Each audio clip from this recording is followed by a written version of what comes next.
Hello दोस्तों, नमस्कार। मैं भी एक आप सभी का बहुत बहुत स्वागत करता हूं एक और नए क्लास में। तो साथियों, आज की इस क्लास में एसएससी एमटीएस हवलदार एग्जाम 2026 का फाइनल रिजल्ट वाला और फाइनल मेरिट लिस्ट वाला क्वेश्चन पेपर को डिस्कस करेंगे।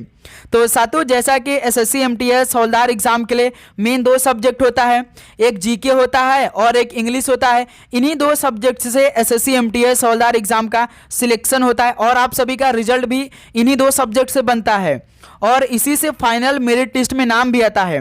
तो साथियों, इसी को देखते हुए आज की सेशन में एसएससी के नए पैटर्न पे मोस्ट एक्सपेक्टेड 62 क्वेश्चन को डिस्कस करेंगे और आप सभी का टारगेट 62 क्वेश्चन में से 45 क्वेश्चन रहने वाले हैं। तो चलिए दोस्त, बिना टाइम वेस्ट करते हुए इस क्लास को स्टार्ट कर लेते हैं।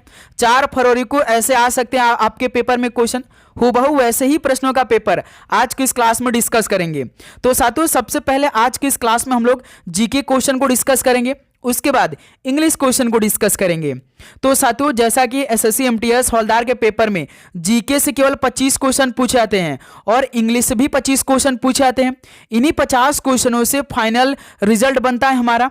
तो इसी को देखते हुए ये क्लास आपको पूरा कंप्लीट देखना है, क्योंकि इस क्लास से आपको अपनी तैयारी मालूम होगा और 4 फरवरी के पेपर में किस तरह के सवाल पूछे जा सकते हैं जीके और इंग्लिश से।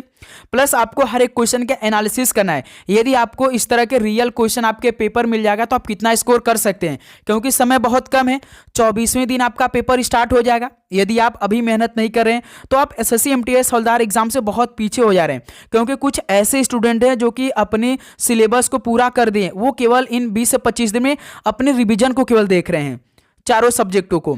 तो साथियों, जैसा कि आपके पेपर में मैथ रीजनिंग के भी 40 क्वेश्चन पूछे जाते हैं, लेकिन 40 क्वेश्चन में से यदि आपका बेसिक क्लियर होगा तो आप तो 8 और 10 और 12 क्वेश्चन सही कर सकते हैं। ये 8, 10, 12 का मतलब क्या है? यदि आप लोग एससी और एसटी से बिलोंग करते हैं तो 40 क्वेश्चन में से केवल आपको 8 क्वेश्चन सही करने होते हैं। यदि आप लोग जनरल से बिलोंग करते हैं तो आपको 40 क्वेश्चन में से 12 क्वेश्चन सही करने होते हैं। यदि आप लोग ओबीसी कैटेगरी से हैं, यानी ओबीसी कैटेगरी से हैं, तो केवल आपको 10 क्वेश्चन सही करने होते हैं। तो इस तरह से आपका बेसिक क्लियर होगा तो आप आराम से बहुत अच्छी तरीके से कर सकते हैं, क्योंकि मैथ रीजनिंग में माइनस मार्किंग भी नहीं है, हटा दिया गया है, आप सभी को मालूम है। तो चलिए दोस्त, इस क्लास को स्टार्ट कर लेते हैं। लास्ट में आप लोग अपना स्कोर करिएगा कि आप सभी कितना स्कोर बना। तो एक क्लास सुबह 8:30 बजे लगती है, शाम को 6 बजे लगती है और एक रात 7:30 बजे लगती है। ये डेली क्लास की टाइमिंग हो रही है। ओके, तो देखिए पहला प्रश्न आपकी स्क्रीन पर ये रहा। ब्रिटिश शासन के तहत फोर्ट विलियम कॉलेज किस शहर में स्थापित किया गया था? ब्रिटिश शासन के तहत फोर्ट विलियम कॉलेज किस शहर में स्थापित किया गया था? तो ये कलकत्ता शहर में स्थापित किया गया था। किस सन में स्थापित किया गया था? तो 1800 में किया गया था। किसके द्वारा करवाया गया था? लॉर्ड वेलेस्ली द्वारा करवाया गया था। यानी पहले का ऑप्शन है बिल्कुल राइट आंसर है। अगला सवाल कॉल करिए, क्वेश्चन नंबर 2 को। रासायनिक सूत्र C2H6 वाला अणु एक कैसा अणु होता है? रासायनिक सूत्र C2H6 वाला अणु एक एथेन अणु होता है। बी ऑप्शन राइट आंसर है। अगला सवाल कॉल करिए, क्वेश्चन नंबर 3 को। प्रसिद्ध किला ए कुहना यानी पुराने किले की मस्जिद का निर्माण किसके द्वारा करवाया गया था? प्रसिद्ध किला ए कुहना, पुराने किले की मस्जिद का निर्माण शेर शाह सूरी द्वारा करवाया गया था। ऑप्शन ए राइट आंसर है। अगला सवाल कॉल करिए, क्वेश्चन नंबर 4 का राइट आंसर क्या होगा? निम्नलिखित में से स्वतंत्र भारत के पहले कानून मंत्री कौन थे? स्वतंत्र भारत के पहले कानून मंत्री कौन थे? तो भीमराव अंबेडकर साहब जी थे। बी ऑप्शन राइट आंसर है। अगला सवाल कॉल करिए, क्वेश्चन नंबर 5। निम्नलिखित में से किस महीने में नागालैंड में सुमी जनजाति द्वारा तुलूनी महोत्सव मनाया जाता है? किस महीने में नागालैंड में सुमी जनजाति द्वारा तुलूनी महोत्सव मनाया जाता है? तो जुलाई महीने में सुमी जनजाति द्वारा तुलूनी महोत्सव मनाया जाता है नागालैंड में। सी ऑप्शन राइट आंसर है। अगला सवाल कॉल करिए, क्वेश्चन नंबर 6 को। पृथ्वी की नीफे परत किस में स्थित होती है? बताइए, पृथ्वी की जो नीफे परत होती है वो किस में स्थित होती है? तो ये क्रोड में स्थित होती है। नीफे का मतलब क्या होता है? निकल और आयरन होता है, इन्हीं दोनों से बना होता है नीफे, ध्यान रखिएगा। डी ऑप्शन बिल्कुल राइट आंसर है। अगला सवाल कॉल करिए, क्वेश्चन नंबर 7 को। निम्नलिखित में से किस अनुच्छेद में राज्य विधानमंडल में विनियोग विधेयक का उल्लेख किया गया है? किस अनुच्छेद में राज्य विधानमंडल में विनियोग विधेयक का उल्लेख किया गया है? तो किस अनुच्छेद में किया गया है? तो अनुच्छेद 204 में किया गया है।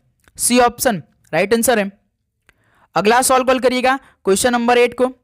उड़ीसी शास्त्रीय नृत्य शैली को पुनर्जीवित करने के लिए पद्म विभूषण 2000 का प्राप्तकर्ता कौन है? उड़ीसी शास्त्रीय नृत्य शैली को पुनर्जीवित करने के लिए पद्म विभूषण 2000 का प्राप्तकर्ता कौन है? तो केलुचरण महापात्र हैं। डी ऑप्शन राइट आंसर है। अगला सॉल्व कल करिए क्वेश्चन नंबर 9 को। पंडित रविशंकर को निम्नलिखित में से किस पुरस्कार से 4 बार सम्मानित किया गया है? पंडित रविशंकर को किस पुरस्कार से 4 बार सम्मानित किया गया है? तो ग्रैमी पुरस्कार से 4 बार सम्मानित किया गया है पंडित रविशंकर को। डी ऑप्शन राइट आंसर है। नेक्स्ट अगला सॉल्व को देखिए क्वेश्चन नंबर 10 को। तो साथियों आगे बढ़ने से पहले एसएससी एमटीएस एग्जाम 2026 के लिए जो आपका मेन सब्जेक्ट है यानी पेपर में छपने वाला प्रश्न आ चुका है। जीके जीएस करंट अफेयर के पूरे 20 टेस्ट आ चुके हैं और इंग्लिश के पूरे 20 टेस्ट आ चुके हैं। तो आपको ये पेपर में बैठने से पहले ये पूरे 1000 क्वेश्चन को जरूर तैयार कर लेना है। तो साथियों इस टेस्ट की खासियत ये बात है कि जैसे आपके पेपर में जीके और इंग्लिश के क्वेश्चन पूछे जाएंगे हूबहू वैसे ही प्रश्नों का टेस्ट ये आपके लिए होने वाला है। तो आप सभी से रिक्वेस्ट करेंगे कि आप अपने पेपर में बैठने से पहले एक बार इस टेस्ट को जरूर लगाइएगा। आपको एक अलग लेवल का कॉन्फिडेंस दिखेगा। यदि आपने 1000 क्वेश्चन को तैयार कर लिया तो समझिए आपका लगभग जीके इंग्लिश बहुत अच्छी तरीके से तैयारी होने वाली है। और ये टेस्ट मात्र 50 रुपीज का है। तो इस नंबर पे आपको मैसेज करना है और ये टेस्ट अपने पास मंगाना है। अपने पेपर में अपने शिफ्ट में बैठने से पहले एक नज़र में इन 40 टेस्ट को जरूर लगाना है। एक एक टेस्ट को आपको डेली लगाना है अच्छी तरीके से। ओके चलिए अगला सवाल को देखिए क्वेश्चन नंबर 10। भारतीय खान ब्यूरो की स्थापना किस वर्ष में की गई थी? भारतीय खान ब्यूरो की स्थापना किस वर्ष में की गई थी? तो 1948 में की गई थी। डी ऑप्शन राइट आंसर है। अगला सवाल कॉल करिएगा क्वेश्चन नंबर 11 को। निम्नलिखित में से प्रथम उपमहाद्वीप साम्राज्य कौन सा था? प्रथम उपमहाद्वीप साम्राज्य कौन सा था? तो मौर्य साम्राज्य था। यानी ऑप्शन ए बिल्कुल राइट आंसर हो जाएंगे। अगला सवाल कॉल करिए क्वेश्चन नंबर 12 को। वर्ष 2016 में प्रधानमंत्री रोजगार प्रोत्साहन योजना की शुरुआत भारत सरकार के किस मंत्रालय ने की थी? वर्ष 2016 में प्रधानमंत्री रोजगार प्रोत्साहन योजना की शुरुआत भारत सरकार के किस मंत्रालय ने की थी? बताइए। तो श्रम एवं रोजगार मंत्रालय द्वारा शुरू की गई थी। ऑप्शन ए बिल्कुल राइट आंसर है। अगला सवाल कॉल करिए क्वेश्चन नंबर 13 को। प्रसिद्ध लोक नृत्य यक्षगान किस राज्य से संबंधित है? प्रसिद्ध लोक नृत्य यक्षगान किस राज्य से संबंधित है? तो ये कर्नाटक राज्य से संबंधित है Yakshagana. D option right answer है। अगला सवाल कॉल करिएगा क्वेश्चन नंबर 14 को। निम्नलिखित में से कौन सा मिलान युग्म गलत है? जैसे राष्ट्रपति के कार्य फ्रांस देश के संविधान से अपनाया गया है? नहीं। जो राष्ट्रपति के काम होते हैं इसे तो भाई किस देश के संविधान से अपनाया गया है? ब्रिटिश देश के संविधान से अपनाया गया है। आप सभी को याद होगा। तो यानी पहला ही ऑप्शन आपका मिलान क्या है? गलत है। कानून द्वारा स्थापित प्रक्रिया ये जापान संविधान से अपनाया गया है। ठीक है। समवर्ती सूची ऑस्ट्रेलियाई संविधान से अपनाया गया है। कानून का शासन ये ब्रिटेन संविधान से अपनाया गया है। यानी जो पहला आपका है राष्ट्रपति के कार्य ये फ्रांस संविधान से नहीं अपनाया गया है, ये ब्रिटिश के संविधान से अपनाया गया है। ओके चलिए अगला सवाल को देखिए क्वेश्चन नंबर 15। वायु और राष्ट्रीय रक्षा निम्नलिखित में से किन वस्तुओं के उदाहरण है? वायु और राष्ट्रीय रक्षा किन वस्तुओं के एग्जाम्पल हैं? तो ये सार्वजनिक वस्तुओं के उदाहरण हैं। बी ऑप्शन बिल्कुल राइट आंसर हो जाएंगे। अगला सवाल कॉल करिए क्वेश्चन नंबर 16। प्रथम आईसीसी महिला T20 क्रिकेट विश्व कप किसके द्वारा आयोजित किया गया था? यानी किस देश द्वारा आयोजित किया गया था प्रथम आईसीसी महिला T20 क्रिकेट विश्व कप? तो पहली बार इंग्लैंड देश द्वारा आयोजित किया गया था। डी ऑप्शन राइट आंसर हो जाएंगे। अगला सवाल कॉल करिएगा क्वेश्चन नंबर 17 को। कौन सा खाद्य पदार्थ संपूर्ण प्रोटीन का अच्छा स्रोत होता है? तो साथियों इनमें से कौन सा खाद्य पदार्थ है जो कि संपूर्ण प्रोटीन का अच्छा स्रोत है? तो अंडा होता है भाई। ऑप्शन ए बिल्कुल राइट आंसर है। नेक्स्ट अगला सवाल कॉल करिए क्वेश्चन नंबर 18 को। छठ पूजा कितने दिनों तक मनाई जाती है? छठ पूजा तो बिहार में काफी हर्षोल्लास के साथ मनाया जाता है। बिहार का ये भव्य त्यौहार होता है छठ पूजा। तो ये कितने दिनों तक मनाई जाती है बिहार में? तो पूरे 4 दिनों तक चलता है। बी ऑप्शन राइट आंसर है। अगला सवाल को देखिए क्वेश्चन नंबर 19 को। महात्मा गांधी काशी विद्यापीठ की स्थापना शिव प्रसाद गुप्ता और भगवान दास ने किस वर्ष में की थी? बताइए। महात्मा गांधी काशी विद्यापीठ की स्थापना शिव प्रसाद गुप्ता और भगवान दास ने किया था, लेकिन किस वर्ष में किया? 1921 में किया था। बी ऑप्शन राइट आंसर है। अगला सवाल कॉल करिएगा क्वेश्चन नंबर 20 को। ए सुटेबल बॉय उपन्यास के लेखक कौन है? बताइए, ए सुटेबल बॉय उपन्यास के लेखक कौन है? तो विक्रम सेठ है। ऑप्शन ए राइट आंसर है। अगला सवाल कॉल करिए क्वेश्चन नंबर 21 को। प्रसिद्ध मणिपुरी नृत्यांगना दर्शना झावेरी को निम्नलिखित में से किस वर्ष में पद्मश्री से सम्मानित किया गया? प्रसिद्ध मणिपुरी नृत्यांगना दर्शना झावेरी को किस वर्ष में पद्मश्री से सम्मानित किया गया था? 2002 में इन्हें सम्मानित किया गया था। डी ऑप्शन राइट आंसर है। अगला सवाल कॉल करिए क्वेश्चन नंबर 22। भारत सरकार की निम्नलिखित में से कौन सी पहल उन सभी ग्रामीण परिवारों को 100 दिनों की गारंटीकृत मजदूरी रोजगार का वादा करती है जो स्वेच्छा से अकुशल शारीरिक श्रम करते हैं? बताइए दोस्त, भारत सरकार की कौन सी पहल है जो कि उन सभी ग्रामीण परिवारों को 100 दिनों की गारंटीकृत मजदूरी रोजगार का वादा करती है जिन्हें उन्हें 100 दिन पूरे काम मिलेंगे जो कि स्वेच्छा से अकुशल शारीरिक श्रम करते हैं? तो भाई वो कौन सा भाई योजना है? तो महात्मा गांधी राष्ट्रीय रोजगार गारंटी योजना है जिसमें पूरे 100 दिन काम मिलता है। ऑप्शन ए बिल्कुल राइट आंसर है। अगला सवाल को हल करिएगा क्वेश्चन नंबर 23 को। किस राज्य में झूमिंग खेती को दहिया के नाम से जाना जाता है? बताइए, किस राज्य में झूमिंग खेती को दहिया के नाम से जाना जाता है? तो मध्य प्रदेश में। बी ऑप्शन बिल्कुल राइट आंसर है। अगला सवाल कॉल करिए क्वेश्चन नंबर 24। मौलिक कर्तव्य की अवधारणा निम्नलिखित में से किस देश से ली गई थी? मौलिक कर्तव्य की अवधारणा किस देश के संविधान से अपनाया गया है? तो रूस देश के संविधान से अपनाया गया है। बी ऑप्शन राइट आंसर है। तो साथियों आप बताइए कि डीपीएसपी जो होता है तो ये किस देश के संविधान से अपनाया गया है, जिसे हम 36 से लेकर 51 के बीच में जानते हैं, यानी आर्टिकल 36-51 के बीच में है और आपका पार्ट चौथे में शामिल है। तो बताइए कि डीपीएसपी किस देश के संविधान से अपनाया गया है? कमेंट सेक्शन में बताइए सॉल्व राइट आंसर। देखिए क्वेश्चन नंबर 25 क्या दे रखा है। वास्तुकला की गुलबर्ग और बीदर शैली को निम्नलिखित में से किस राजवंश द्वारा संरक्षण दिया गया था? वास्तुकला की गुलबर्ग और बीदर शैली को किस राजवंश द्वारा संरक्षण प्रदान किया गया था? तो ये बहमनी राजवंश द्वारा संरक्षण प्रदान किया गया था। डी ऑप्शन राइट आंसर है। अगला सवाल कॉल करिए क्वेश्चन नंबर 26 को। मौखरियों ने पश्चिमी उत्तर प्रदेश ने किस पर शासन किया जिसने बाद में उत्तरी भारत के राजनीतिक केंद्र के रूप में पाटलिपुत्र की जगह ले ली थी? बताइए, तो मौखरियों ने पश्चिमी उत्तर प्रदेश ने कन्नौज पर शासन किया था। ठीक है, तो सी ऑप्शन इस सवाल का राइट आंसर हो जाएगा, जिसने बाद में भाई उत्तरी भारत के जो राजनीतिक केंद्र है इसके रूप में पाटलिपुत्र की जगह ले लिया था। ठीक है, देखिए क्वेश्चन नंबर 27 को। निम्नलिखित में से कौन प्रार्थना समाज के से संबंधित नहीं थे? प्रार्थना समाज से संबंधित कौन नहीं इनमें से? आरजी भंडारकर है, गोविंद रानाडे है, आत्माराम पांडुरंग है, लेकिन महात्मा गांधी तो भाई प्रार्थना समाज से संबंधित नहीं थे। तो डी ऑप्शन राइट आंसर है। अगला सवाल को देखिए क्वेश्चन नंबर 28।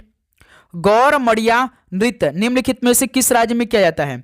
गौर माड़िया नृत्य किस राज्य में किया जाता है? तो ये छत्तीसगढ़ राज्य में किया जाता है। सी ऑप्शन राइट आंसर है। अगला सवाल को देखिएगा क्वेश्चन नंबर 29 को। हिंदुस्तानी संगीत की बेहतरीन शास्त्रीय गायिकाओं में से एक किशोरी अमोनकर किस राज्य से संबंधित है? हिंदुस्तानी संगीत की बेहतरीन शास्त्रीय गायिकाओं में से एक किशोरी अमोनकर ये किस राज्य से संबंधित है? बताइएगा। तो ये महाराष्ट्र राज्य से संबंधित है। डी ऑप्शन राइट आंसर है। अगला सवाल कॉल करिए क्वेश्चन नंबर 30। कैप्टन हॉकिंस ने किसके शासनकाल के दौरान भारत का दौरा किया था? कैप्टन हॉकिंस ने किसके शासनकाल के दौरान भारत का दौरा किया था? तो जहांगीर के शासनकाल के दौरान कैप्टन हॉकिंस ने भारत का दौरा किया। ऑप्शन ए राइट आंसर है। अगला सवाल कॉल करिएगा क्वेश्चन नंबर 31 को। हड़प्पा के उत्खनन स्थलों में निम्नलिखित में से क्या नहीं पाया गया था? हड़प्पा के उत्खनन स्थलों में क्या नहीं पाया गया था? तो सार्वजनिक अस्पताल नहीं पाए गए थे। ठीक है, डी ऑप्शन राइट आंसर है। अगला सवाल को देखिएगा क्वेश्चन नंबर 32 को। पूर्व मध्य रेलवे का मुख्यालय निम्नलिखित में से कौन सा है? पूर्व मध्य रेलवे का मुख्यालय इनमें से कौन सा स्थित है? तो हाजीपुर है भाई। ऑप्शन ए बिल्कुल राइट आंसर है। अगला सवाल को देखिए क्वेश्चन नंबर 33 को। निम्नलिखित में से कौन सा प्रदूषक महासागर के अम्लीकरण के लिए उत्तरदायी है? इनमें से कौन सा प्रदूषक महासागर के अम्लीकरण के लिए उत्तरदायी होता है? तो कार्बन डाइऑक्साइड होता है, ध्यान रखिएगा। ऑप्शन ए बिल्कुल राइट आंसर हो जाएंगे। अगला सॉल्व कॉल करिएगा क्वेश्चन नंबर 34 को। अन्य धर्मों में धर्मांतरित लोगों को पुनः हिंदू धर्म में परिवर्तित करने के लिए शुद्धि आंदोलन निम्नलिखित में से किस संगठन द्वारा शुरू किया गया था? अन्य धर्मों में धर्मांतरित लोगों को पुनः हिंदू धर्म में परिवर्तित करने के लिए शुद्धि आंदोलन किस संगठन द्वारा शुरू किया गया था? तो ये आर्य समाज संगठन द्वारा शुरू किया गया था। ऑप्शन ए राइट आंसर है।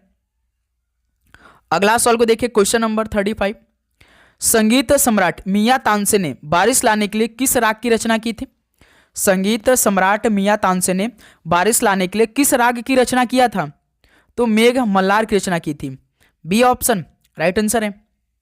नेक्स्ट अगला सवाल को देखिए क्वेश्चन नंबर 36 को। निम्नलिखित में से कौन सा मंदिर वास्तुकला की नागर शैली का उदाहरण है? इनमें से कौन सा मंदिर वास्तुकला की नागर शैली का एग्जाम्पल है? ये बेस्ट सवाल है, ये मोस्ट इंपॉर्टेंट सवाल है, इस पे आप स्टार बनाइए, ये पेपर में सवाल पूछे जा सकते हैं। तो बताइए कौन सा मंदिर है जो कि वास्तुकला की नागर शैली का उदाहरण है? तो कैलाश मंदिर जो कि कांचीपुरम में है, डी ऑप्शन राइट आंसर हो जाएंगे। अगला सवाल को देखिए क्वेश्चन नंबर 37। भारतीय संविधान ने संविधान में संशोधन करने की प्रक्रिया निम्नलिखित में से किस देश से ली है? भारतीय संविधान ने संविधान में संशोधन करने की प्रक्रिया किस देश से अपनाया है? तो दक्षिण अफ्रीका से अपनाया है, डी ऑप्शन राइट आंसर है। अगला सवाल कॉल करिएगा क्वेश्चन नंबर 38 को। लच्छू महाराज किस नृत्य शैली से संबंधित है? लच्छू महाराज किस नृत्य शैली से संबंधित हैं? तो ये कथक से संबंधित है, सी ऑप्शन राइट आंसर है। अगला सवाल को देखिए क्वेश्चन नंबर 39। निम्नलिखित में से कौन सा एक धार्मिक त्योहार नहीं है? तो साथियों इनमें से कौन सा एक धार्मिक त्योहार नहीं है? तो गांधी जयंती एक धार्मिक त्योहार नहीं है, यानी सी ऑप्शन इस सवाल का राइट आंसर हो जाएंगे। अगला सवाल कॉल करिए क्वेश्चन नंबर 40। भारत के संविधान में विभिन्न देशों के साथ साथ किस वर्ष के भारत सरकार अधिनियम से कई प्रावधान लिए गए हैं? बताइए भारत के संविधान में विभिन्न देशों के साथ साथ किस वर्ष के भारत सरकार अधिनियम से कई प्रावधान लिए गए हैं? तो वर्ष 1935 के अधिनियम से कई प्रावधान लिए गए हैं, बी ऑप्शन बिल्कुल राइट आंसर हो जाएंगे। अगला सवाल कॉल करिएगा क्वेश्चन नंबर 41 को। भारतीय निशानेबाज अभिनव बिंद्रा किस राज्य से संबंधित है? भारतीय निशानेबाज अभिनव बिंद्रा किस राज्य से संबंधित हैं? तो ये उत्तराखंड राज्य से संबंधित है, जो भारतीय निशानेबाज अभिनव बिंद्रा हैं, सी ऑप्शन राइट आंसर है। अगला सवाल को देखिए क्वेश्चन नंबर 42। निम्नलिखित में से किसे एक कोशिकीय हरा शैवाल माना जाता है? तो साथियों इनमें से किसे एक कोशिकीय हरा शैवाल माना जाता है? तो भाई क्लैमाइडोमोनास को एक कोशिकीय हरा शैवाल माना जाता है, यानी पहला ऑप्शन इस सवाल का राइट आंसर हो जाएंगे, क्लैमाइडोमोनास। अगला सवाल कॉल करिए क्वेश्चन नंबर 43। भारत की 2011 की जनगणना के अनुसार निम्नलिखित में से किस केंद्र शासित प्रदेश की जनसंख्या सबसे कम है? भारत की 2011 की जनगणना के अनुसार किस केंद्र शासित प्रदेश की जनसंख्या सबसे कम है? बताइए। तो सबसे कम तो लक्षद्वीप की है, बी ऑप्शन राइट आंसर है। अगला सवाल कॉल करिए क्वेश्चन नंबर 44। भारतीय जनगणना 2001 के अनुसार अप्रवासी जनसंख्या का कितना प्रतिशत श्रीलंका से था? भारतीय जनगणना 2001 के अनुसार अप्रवासी जनसंख्या कितना प्रतिशत केवल श्रीलंका से था? तो केवल भाई 2.9% था, ऑप्शन ए बिल्कुल राइट आंसर हो जाएंगे। अगला सवाल कॉल करिए क्वेश्चन नंबर 45 को। धम्म संस्कृत शब्द धर्म ये किसका शब्द है? बताइए। धम्म संस्कृत शब्द है, इस धर्म का शब्द क्या किसका है? यानी प्राकृत शब्द है, डी ऑप्शन राइट आंसर है। अगला सवाल कॉल करिए क्वेश्चन नंबर 46। स्क्वैश खिलाड़ी अनाहत सिंह भारत के किस शहर से संबंधित हैं? बताइए। जो स्क्वैश खिलाड़ी अनाहत सिंह हैं ये भारत के किस शहर से संबंधित हैं? तो ये दिल्ली शहर से हैं, सी ऑप्शन राइट आंसर है। ओके, अगला सवाल कॉल करिए दोस्त क्वेश्चन नंबर 47। स्त्री पुरुष तुलना नामक पुस्तक निम्नलिखित में से किसने लिखी है? स्त्री पुरुष तुलना नामक पुस्तक किसने लिखी है? तो ये ताराबाई शिंदे ने लिखी है, सी ऑप्शन राइट आंसर हो जाएंगे। तो साथियों यदि आप चैनल पे नए हैं, अभी तक एसएससी एमटीएस हवलदार एग्जाम के लिए चैनल को सब्सक्राइब करके नोटिफिकेशन को ऑन नहीं किए हैं, तो भाई आप चैनल को सब्सक्राइब करने के बाद मेन आपका नोटिफिकेशन ऑन करना है, क्योंकि लगातार अपनी क्लासें बहुत अच्छी तरीके से तैयारी चल रही है और अपनी तैयारी हम लोग ग्रुप में कर रहे हैं। तो आप सभी को भाई चैनल को सब्सक्राइब करने के बाद नोटिफिकेशन को ऑन करना है। जैसे ही क्लास अपलोड हो तो तुरंत आप सभी के पास नोटिफिकेशन पहुंचे, ठीक है। तो आप नोटिफिकेशन आप ऑन करके रखा करिए। देखिए इंग्लिश का क्वेश्चन को हल करिए भाई। Choose the correctly spelled word, तो इनमें से आपको करेक्टली स्पेल्ड वाला शब्द बताना है। नॉनसेंस, नॉनसेंस मतलब क्या होता है? जो उपद्रव मचाता है, जो बाधा बनता है बीच में। नॉनसेंस का स्पेलिंग क्या होता है? NUISANCE होता है नॉनसेंस, जिसे आप कहते हैं NUISANCE। यानी सवाल का डी ऑप्शन बिल्कुल राइट आंसर हो जाएंगे। Choose the correctly spelled word यानी नॉनसेंस, डी ऑप्शन बिल्कुल करेक्ट है। ओके चलिए अगला सवाल कॉल करिएगा क्वेश्चन नंबर 49 को। The given sentence contain a grammatical error, identify the segment that contains the error. यानी इसमें आपका एक सेंटेंस दिया है, इसमें ग्रामेटिकल एरर है, तो उस खंड को बताना है जो इसमें ग्रामेटिकल एरर है। सेंटेंस को पढ़िए। You look very tired, you would go to bed now. इसका मतलब बताइए, आप बहुत थके हुए हैं, आपको अब अपने बिस्तर पे जाना चाहिए। यानी आप बहुत थके हुए लग रहे हैं, अब आपको बिस्तर पे जाना चाहिए। तो दोस्त मेरे आप कभी देखे हैं यहाँ पे उड गो दिया है, तो यहाँ पे उड गो के स्थान पे क्या होना चाहिए? शुड गो का प्रयोग होना चाहिए, क्योंकि भाई वाक्य में क्या है? सजेशन या एडवाइस दिया जा रहा है। आपको मालूम होगा कि जब भी सेंटेंस में यदि हमें इस प्रकार लगे कोई सजेशन दे रहा है या कोई एडवाइस दे रहा है, तो इस प्रकार का भाव प्रकट हो तो हमें ये अंदाजा लेना चाहिए कि उड, जैसे उड होगा ना तो इसकी जगह आपका शुड होना चाहिए। यानी यहाँ पे शुड गो की जगह क्या होना चाहिए? उड गो की जगह शुड गो होना चाहिए, ठीक है। तो यही आपका खंड क्या है भाई? एरर है, ग्रामेटिकल एरर है। ध्यान रखिए, जब भी सेंटेंस आपको ऐसा फील हो कि इसमें आपको सजेशन दिया जा रहा है या कोई आपको सलाह दे रहा है, तो आपको तुरंत ध्यान रखना है उसमें वुड गो होगा, लेकिन उसकी जगह आपको शुड गो करना होगा, ठीक है। ध्यान रखिएगा, मोस्ट इंपॉर्टेंट है ये। तो इस सवाल का C option you would go आपका क्या है भाई? ग्रामेटिकल एरर है, तो सी ऑप्शन राइट आंसर हो जाएंगे। शुड गो बिल्कुल परफेक्ट हो जाएंगे।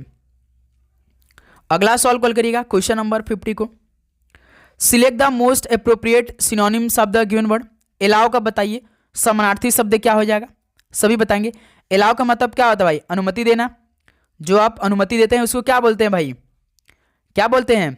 अनुमति देते हैं। जैसे रिजेक्ट, रिजेक्ट का मतलब क्या होता है? अस्वीकार करना। ये होगा नहीं भाई। स्टॉप मतलब रुकना, ये नहीं होगा। परमिट हो सकता है भाई। परमिट मतलब क्या होता है? इजाजत देना होता है। यानी समानार्थी शब्द क्या होगा? बिल्कुल सेम अर्थ वाला, यानी अनुमति यानी आपका परमिट यानी इजाजत देना। यानी सवाल का सी ऑप्शन राइट आंसर हो जाएंगे।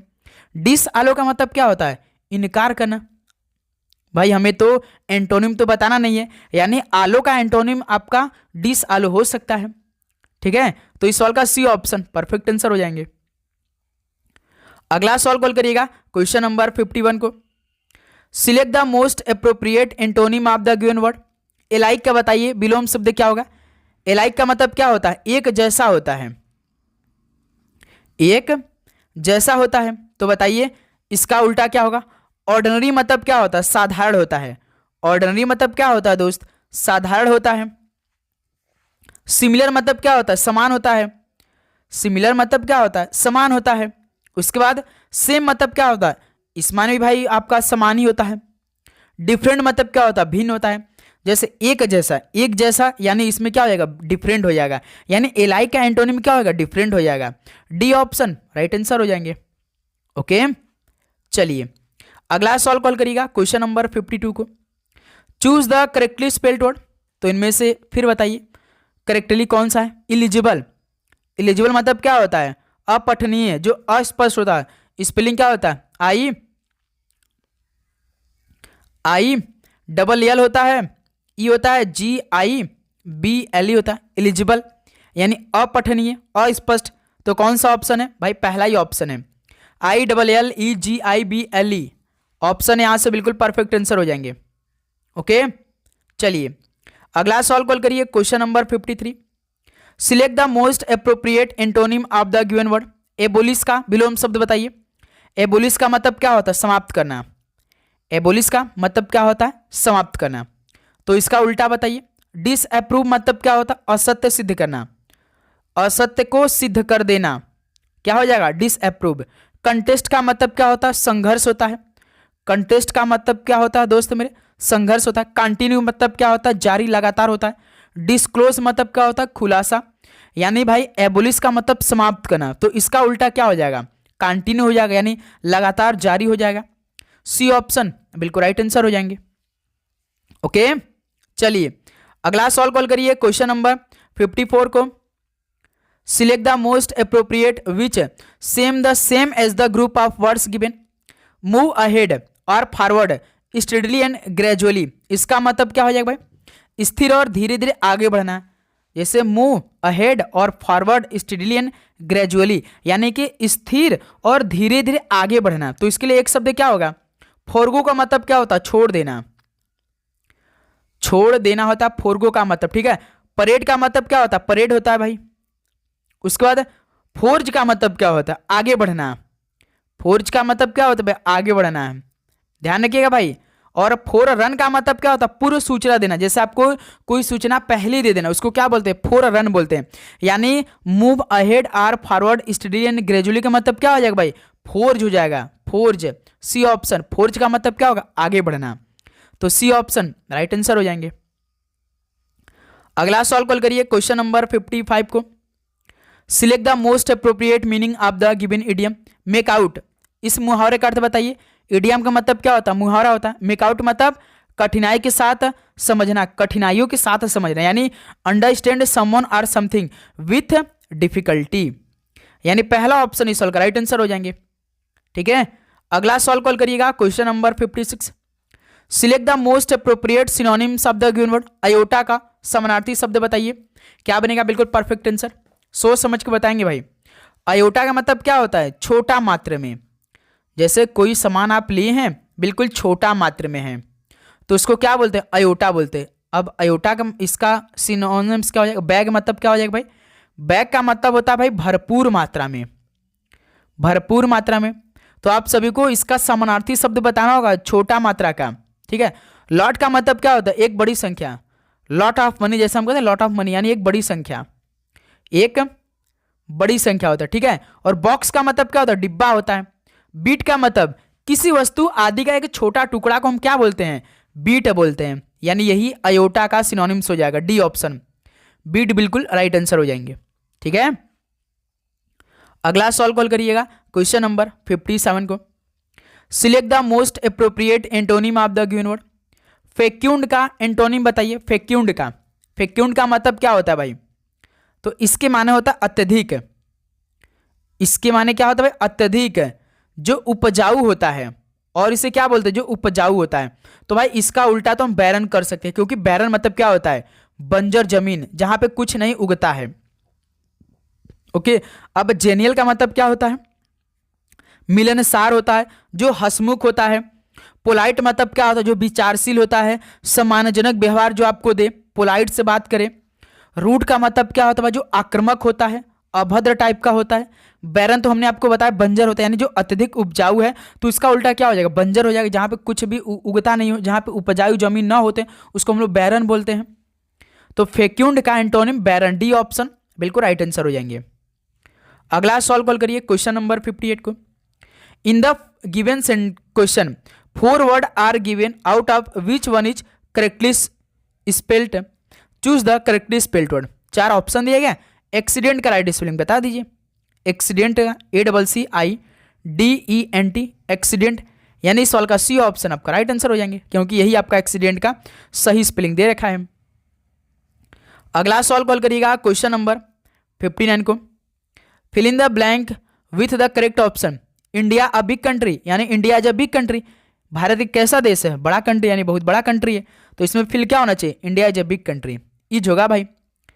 तो C option is right answer हो जाएंगे। अगला सॉल्व कॉल करिए क्वेश्चन नंबर 60 को। Select the most appropriate one word substitute for the given group of word. A person who hates mankind. एक शब्द बताइए इसके लिए। एक ऐसा व्यक्ति जो मानवता से नफरत करता है। भाई एक ऐसा व्यक्ति जो मानवता से नफरत करता है उसको हम एक शब्द में क्या बोलेंगे बताइए। तो ध्यान रखिएगा, मिज़ेंथ्रोप बोलेंगे। क्या मेरे दोस्त, मिज़ेंथ्रोप बोलते हैं। डी ऑप्शन बिल्कुल राइट आंसर हो जाएंगे। अगला सॉल्व कॉल करिए क्वेश्चन नंबर 61 को। Select the most appropriate idiom for the given phrase. Completely mistaken, जैसे कि कंप्लीटली मिस्टेकन आपको फ्रेज बताना है, तो इसका मतलब पूरी तरीके से गलत होना या तो पूरी तरीके से चूक जाना, यानी ऑलवेट बोल जाएंगे भाई। क्या, ऑलवेट, यानी पूरी तरीके से गलत होता है भाई ऑलवेट का मतलब। बी ऑप्शन बिल्कुल राइट आंसर हो जाएंगे। यहाँ पे आप गीला मत सोच लीजिएगा, क्योंकि वेट मतलब गीला भी होता है, लेकिन इस फ्रेज का मतलब जिसे कंप्लीटली मिसटेकन का मतलब होता है कि पूरी तरीके से गलत होना या पूरी तरह चूक जाना, तो इसका क्या बनेगा, ऑलवेट हो जाएगा। ठीक है, तो चलिए दोस्त लास्ट क्वेश्चन को हल करिए आप लोग। Select the most appropriate meaning of the given idiom wow of silence. इस मुहावरे का अर्थ बताइए। वाव ऑफ साइलेंस का मतलब जानते क्या होता है, जो मौन व्रत रहता है, जो क्या रहता है, मौन व्रत जो रहता है।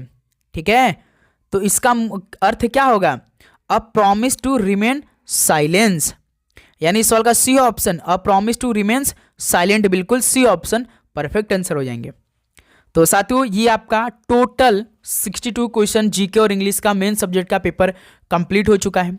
तो अब बताइए साथी कि आप सभी का आज के सेशन से कितना स्कोर रहा, तो बताएंगे। उम्मीद करूंगा दोस्त आपको हर एक क्वेश्चन बहुत ही शानदार तरीके से समझ में आए होंगे, बहुत ही अच्छे तरीके से हर एक टाइप का क्वेश्चन आपने याद किया होगा, किसी भी प्रकार का आपको दिक्कत नहीं आई होगी। यदि किसी भी प्रश्न पे आपको डाउट है तो कमेंट सेक्शन में आप जरूर बताइएगा भाई।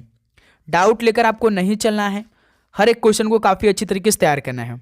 लगातार क्लास आ रही है सुबह, दोपहर, शाम और रात में, तो भाई आपको चैनल को सब्सक्राइब कर लेना है, नोटिफिकेशन को ऑन करना है। ठीक है, और वो टेस्ट आपको लेना है अपने पेपर में बैठने से पहले, एक नज़र टेस्ट को आपको पढ़ना ही पढ़ना है। ओके, तो चलिए दोस्त आज के इस पेपर को यहीं पे समाप्त करते हैं। अब चैनल पे नया तो सब्सक्राइब करिएगा। आप सभी को एग्जाम के लिए बेस्ट ऑफ लक। समय बहुत कम है, आप अधिक से अधिक क्वेश्चनों का प्रैक्टिस करिए जिससे आपकी तैयारी और भी अच्छी हो, आप अपने शिफ्ट में अच्छा स्कोर करें और आप अपने शिफ्ट को आसानी से क्रैक कर सकें। ओके, तो चलिए इस क्लास को समाप्त करते हैं, मिलते हैं साथ ही नेक्स्ट सेशन में। आप सभी को जय हिंद, जय भारत। पढ़ाई करते रहिए, ऑल द वेरी बेस्ट, धन्यवाद।